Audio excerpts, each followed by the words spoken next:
एक मसला जो बहुत ज़्यादा लोग पूछते हैं और पूछना भी चाहिए, जिसके दिल में इस्लामी दर्द है और अल्लाह की मंशा, रसूलुल्लाह की मंशा को वो जान कर के ज़िंदगी गुजारना चाहता है, तो उससे मसाइल पूछना भी चाहिए।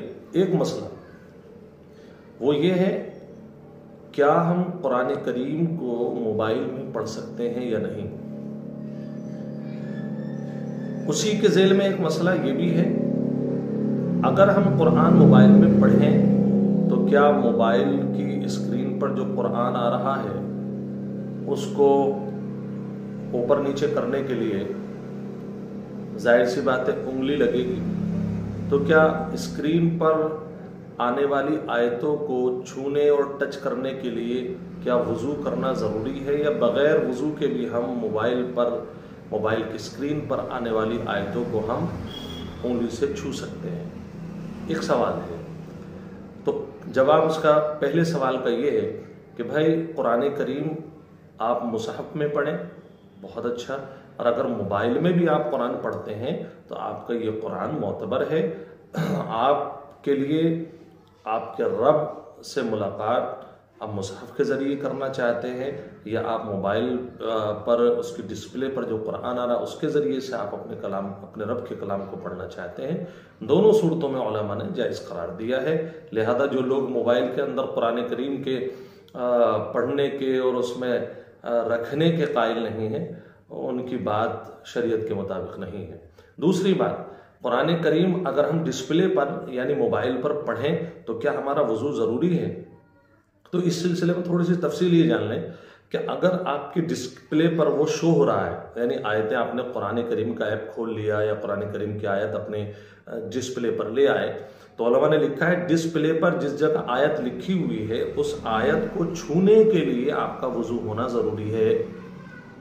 आप ये नहीं कह सकते कि ये तो मोबाइल है, ये तो स्क्रीन है, ये तो अक्स है, इसे टच करने के लिए वुज़ू ज़रूरी नहीं है। नहीं, वो उस वक्त ऐसा ही है जैसे कि कागज़ पर लिखा हुआ कुरान करीम या दीवार पर लिखी हुई कुरानी आयत, जब आपकी डिस्प्ले पर कुरानी आयत शो हो रही है तो उसको टच करने के लिए उलमा ने लिखा है आपका वुज़ू होना ज़रूरी है। वो ऐसा ही है जैसे कुरान के मुसहफ़ जो आपके सामने रखा हुआ है उसको आप छुएंगे तो बताइए बगैर वुज़ू के छू लेंगे? नहीं छुएंगे, उस पर टच नहीं कर सकते आप। ला यमस्सुहु इल्लल मुतहहरून, कुरान ये कहता है कि कुरानी आयत को टच करने से पहले आपका वुज़ू होना ज़रूरी है। लिहाजा स्क्रीन पर जब शो हो रहा है उस वक्त वुज़ू का होना ज़रूरी है। अलबत्ता अगर आपने वो बटन दबा करके एप्लीकेशन बंद कर दी है और वो आपकी मोबाइल की या मोबाइल की मेमोरी में वो चला गया है, डिस्प्ले पर शो नहीं हो रहा, तो ऐसे वक्त में आप मोबाइल को ले सकते हैं बगैर वुज़ू के, उससे कोई असर नहीं पड़ता है। डिस्प्ले पर आयत अगर शो हो जाए तो उससे टच करने के लिए आपका वुज़ू होना ज़रूरी है। अच्छा, यही मसला उस वक्त है, बहुत सारे लोग डिस्प्ले के ऊपर आयतें लिखी हुई रखते हैं, इस्लामी एतबार से उनकी चाहत होती है। तो मैं बताऊं कि डिस्प्ले पर आयत आप ना रखें, डिस्प्ले पर उसी वक्त आप आयत को रखें जिस वक्त आपका वुज़ू हो, क्योंकि जाहिर सी बात है मोबाइल हर वक्त यूज़ होने वाली चीज़ है। अब उसके अंदर आपकी उंगली भी लगेगी, हाथ भी लगेगा, और आप कभी वुज़ू से होंगे, कभी बेवुज़ू होंगे। तो डिस्प्ले पर आयत ना लगाएं, और जिस वक्त आयत डिस्प्ले पर आ रही हैं उस वक्त आपका वुज़ू होना ज़रूरी है उसे टच करने के लिए। जज़ाकल्लाह खैर।